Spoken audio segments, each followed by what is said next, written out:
Diabetes থেকে দূরে থাকুন।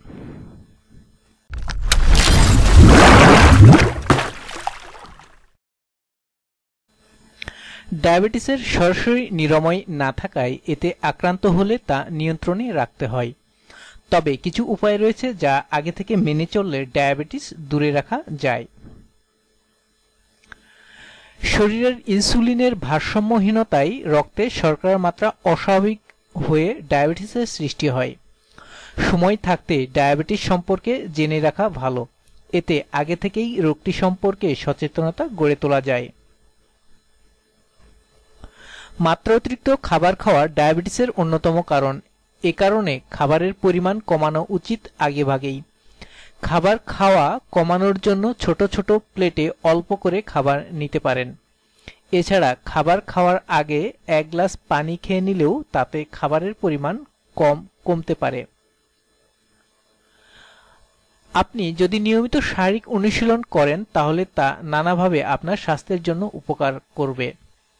বিশেষ করে দেহের ওজন নিয়ন্ত্রণ, বিভিন্ন রোগ দূরে রাখায় এর ভূমিকা রয়েছে। এতে ডায়াবেটিসের মতো রোগও দূরে থাকবে। শরীরের ওজন যদি বেশি বেড়ে যায় তাহলে তা ডায়াবেটিসকে ডেকে আনতে পারে। তাই দেহের ওজন নিয়ন্ত্রণে ডায়াবেটিস প্রতিরোধে অত্যন্ত গুরুত্বপূর্ণ। ধবধবে সাদা আটা ময়দা বাদ দিয়ে লাল আটার তৈরি রুটি ও অন্যান্য খাবার খান। এটি আপনার ডায়াবেটিসের ঝুঁকি কমাবে।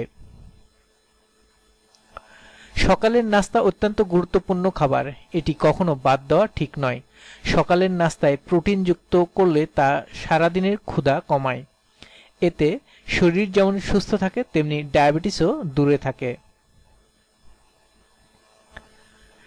দিন ফাস্ট ফুড দোকানের জ্যাক খাবার ও অন্যান্য অস্বাস্থ্যকর খাবারে উচ্চ মাত্রায় স্যাচুরেটেড ফ্যাট রয়েছে, যা আপনার রক্তে ক্ষতিকর কোলেস্টেরল বাড়িয়ে দিতে পারে। এটি রক্তের শর্করার মাত্রাও বাড়ায়, তাই এসব খাবার বাদ দিতে হবে। পিপাসা পেলেই মিষ্টি পানীয় বা কোমল পানীয় পান করার অভ্যাস বাদ দিন।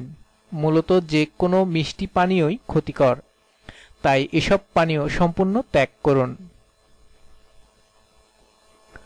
আপনি যদি বিকালের ক্ষুধা নিবৃত্ত করার জন্য অস্বাস্থ্যকর পিৎজা বা ফাস্টফুড বাদ দিয়ে তাজা ফলমূল কিংবা সালাদ খেতে পারেন তাহলে তা ডায়াবেটিস থেকে আপনাকে রক্ষায় সহায়তা করবে। অনেকেই সবজি খেতে মোটেই আগ্রহী থাকেন না, যদিও সবজি আপনার বহু উপকার করতে পারে। তাই প্রতিদিন আপনার খাদ্য তালিকায় রাখুন পর্যাপ্ত সবজি।